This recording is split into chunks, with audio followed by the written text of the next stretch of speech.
or not. I'm not finna probably be here later, though.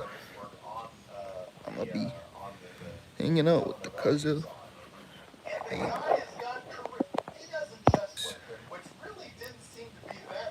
you know, ain't nothing like hanging out with family and stuff like that. As far as horror films go, I honestly don't know what one I want to watch. Like how far back I want to watch.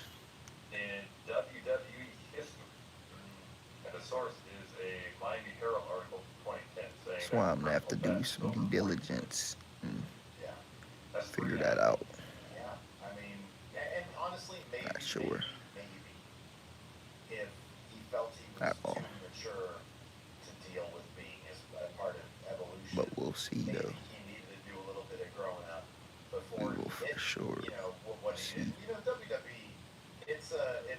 Keep it a buck.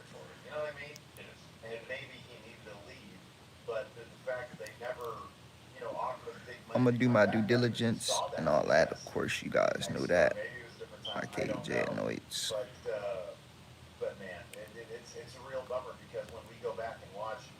Chill, relax, probably play a game or something. Or whatever.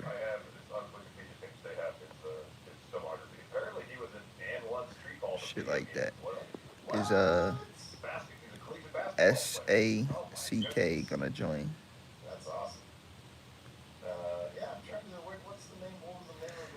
If that was the fifth and final, actual final movie of Subspecies, the vampire series, um, it was a way to go out. If that was the final film, the way it ended, there needs to not be, there doesn't need to be any other films. Although they're gonna keep making them, I feel like, because that's how these studios or whatever work. Then again, there's a strike in Hollywood which keeps actors from working and making films. So we never honestly know, to be honest, what's gonna happen. We'll have to see what happens. Quite honest. Shit. I know they're probably thinking about making a new like Nightmare on Elm Street movie, but I don't know. They said New Line owns the rights to a new film for Nightmare on Elm Street, but uh, Robert Englund probably not gonna return and reprise his role as Freddy Krueger. So we'll have to wait and see as far as all that goes. As far as I'm concerned, you can't have a Nightmare on Elm Street without Robert Englund because Robert Englund is the essence.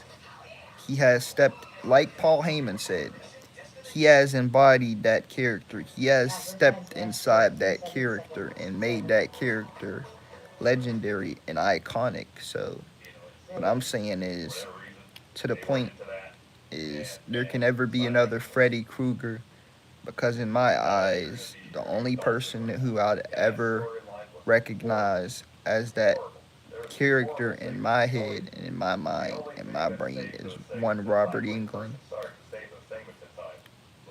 Let me know if you guys agree, those who've watched the Nightmare on Elm Street, so Freddy Krueger stuff, or Freddy versus Jason, so be it.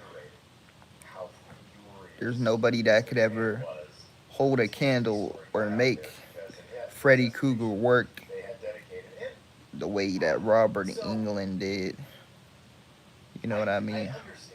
And that goes for anybody who originally did the original thing for the horror films before that. So Yeah, I'm not just saying that. That goes to that applies to any great film that I've seen with a great villain who embodies and has stepped inside that character and who I feel is a legendary character from the beginning, the original. Nobody could ever live up to that legacy and hold a candle to what that actor did. That's what I'm saying. That's what I feel. For example, the original Texas Master Chainsaw. The remakes are great, of course, but that original movie, a lot of people might think, hey, this original can never be replicated. The guy who created this film could never be replaced in their hearts, in their minds, in their eyes, in their spirits. You name it. That's what some people's philosophies are. Like, um, this guy can't be replaced because he's just too good at the role. He's just plays the role too well. He knows the character too well. You know when somebody lives that character or knows that character so freaking well. Guys like Robert Englund, Andres Ho from Subspecies. You can tell they are passionate about playing villains and get along with set, offset, or whatever. You can tell the passion's there. Just like guys like Sylvester Stallone, John Stamos, freaking who else? Kurt Russell, fucking Tom Hanks. It's just some of the guys I look up to as actors and stuff like that from certain roles that they've played and certain characters I've seen them betray in films and stuff like that. So, yeah, and shit like that. I'm probably gonna wind up going outside and shit a little later too, so I can chill until I have to go for a while and chill with the cousin if her grandma allows it. If they're not doing anything today, you know. I've been here from time to time. Like I'll go out, like you know, it's like a day in, day out thing with me, you know. Y'all, let me be honest. For these past few weeks, I've just been feeling like, you know, I've been feeling a certain way, but I've been trying to keep it in. You know what I mean, bro? And I don't know what it is, why I have been that way, but yeah. I mean, I still got my confidence, you know. Just because I couldn't go to Kennywood don't mean I still don't have that same philosophy about them goals, you know, with me and bro and stuff like that. It's nothing to do with that. I'ma still do whatever I want as a grown man, you know. You know, I've been saying it since day one. I'ma do me. I've always been that way since I was young. Always took my path and my route and getting shit done. You know what I mean? Shit, I'm about to probably at some point seriously learn to drive and stuff like that. You know what I mean? It's gonna happen. I'm just waiting for it to happen. You know, when it does happen, I'll be happy. I'll be glad. Like KJ Noits. Nobody's really joining the live today. Uh, People probably busy. Yeah, I get it. Still probably asleep. Whatever. Who knows? I don't know. I don't care. They're probably just living their lives, enjoying their lives. or whatever. Either way, I'm still going live, giving y'all content because I love my KJ and Noits. Whoop whoop. And you guys know that. You know this, man. You know what I mean? It's rush hour. Uh, that's and what's his name? Chris Tucker. That's what he said in Friday. If y'all watched Friday, seen it a dozen times, you know. Guys, but yeah, y'all. A lot coming up these past few months though. Few parties I got to look forward to. It's crazy. We were in this same type of situation last year, you know. Parties happening, you know. Try to blend in and not be so anxious and stuff like that. You know what I mean? But it is what it is. It is what it is. That's all it is. That's all it's gonna be. You know what I mean?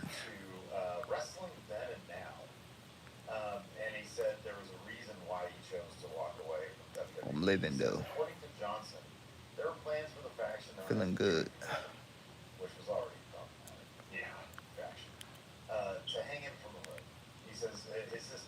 It was definitely good to see like Andre Hove and yet another subspecies and Michelle Morgan from the original. I'm glad, like I was telling myself this. I'm glad they stuck with the original cast members, and I even acknowledged that in a review because a lot of the times certain series tend to go back on and get new cast and not really stick to the same original format of characters, which was working.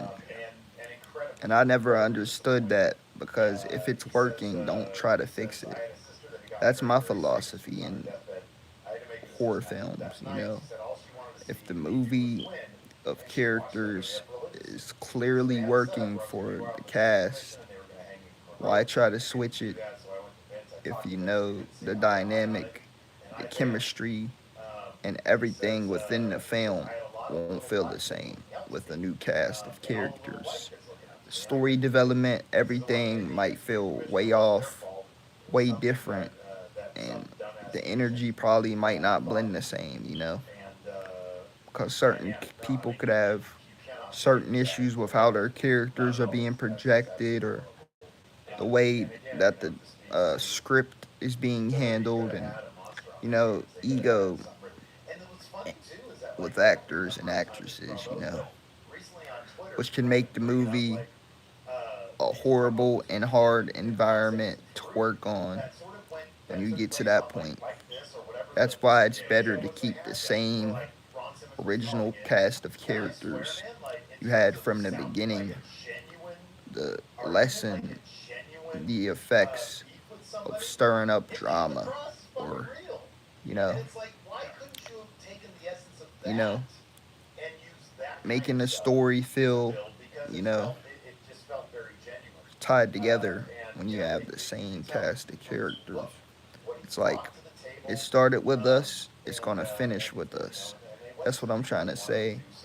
That's a perfect way to cap it off if you have the same like cast of characters and stuff like that within the film.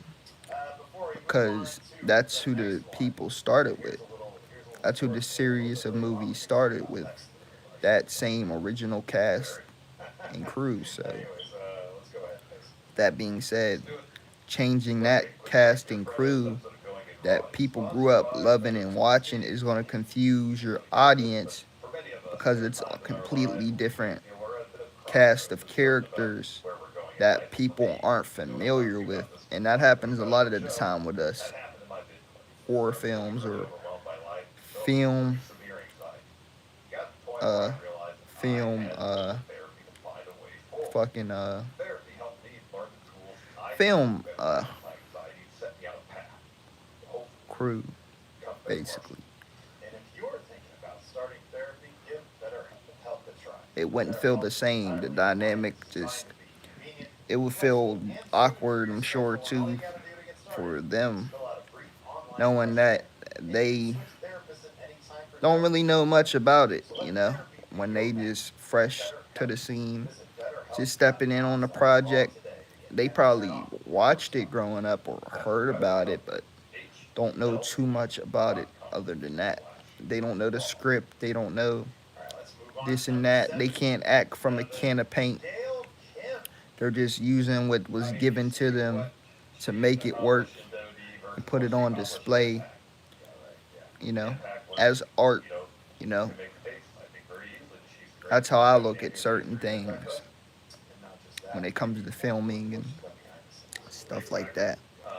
Also, stuff such as cinematography, who shot the movie, what year, how long ago it was, I do my due diligence deep because I'm so enamored in finding out information about what I'm watching, what I'm seeing, what's being displayed on my television in front of me. So I know sometimes I'll do some deep dive in to figure out before I see the movie to what exactly is going on. Like I knew Radu was killing certain people because he didn't want them to know or he wanted them to follow him. He wanted them to take him as master, and he killed off certain people he felt knew too much, or he felt like knew that he was a vampire, or to get back at certain people because he felt as though they did him wrong or whatever. So, yeah, I knew that's what that was about because I did a lot of research on it. So, I knew what I was watching ahead of time to be able to tell you that, You got to do stuff like that so you know to talk about it, so you know how to discuss and dissect exactly what it is that you're talking about and what you're discussing. Because if you don't, people aren't going to gravitate toward it and they're not going to gravitate toward your content because they can see through it. They can see that you're fake, you're phony, or you don't understand the premise of what you're talking about. Like, sure, I might not have my shit put together so layered or so stacked like some of these content creators. But what I do is I use the best words I can possibly use to dissect these movies. You feel me? Because I'm not the same as these content creators. I say and do what I think is the best things to say, you know what I mean? Or say what I think is good elements or what I like about it or such and such. That's what I do when it comes to these films and shit like that because that's how you're supposed to do it. You're not supposed to go out and look at a review and then copy what everything else somebody else is saying. You're thinking for them. You're thinking about what they're saying. You're not thinking about what you want to really say, the words coming out of your mouth. So you got to be careful because you don't want to be the same person like them or copying their content and then get made fun of for it. So anyway, guys, I love you guys. I'm gonna end this live stream. Peace.